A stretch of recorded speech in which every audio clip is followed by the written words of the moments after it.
Alright, what's up everybody? Welcome back. Let's see here. We're gonna start our I'm gonna install a subwoofer, a 10-inch Infinity Kappa Perfect.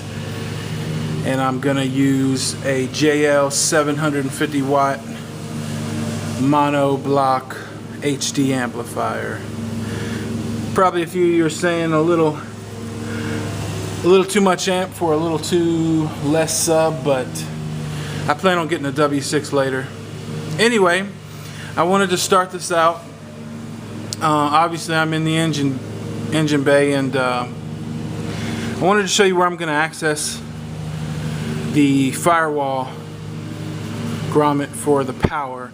I'm actually pointing right at it, but I can tell that you cannot see back there at all. So I'm gonna get the light over here.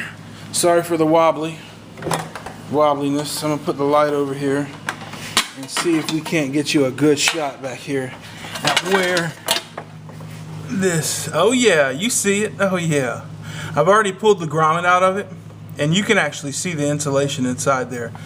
That is an official way through the firewall without having to drill any holes or cut any holes. All you have to do is just push through the insulation there and run a coat hanger down it, and I'll show you that in just a little bit.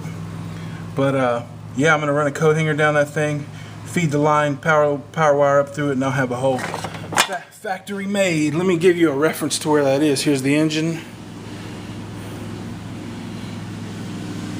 throttle body, engine, right back here, right behind it.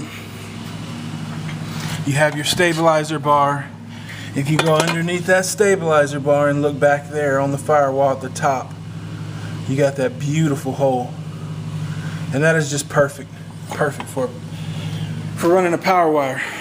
So we're gonna run that and get it all set up. We'll be back in a little while.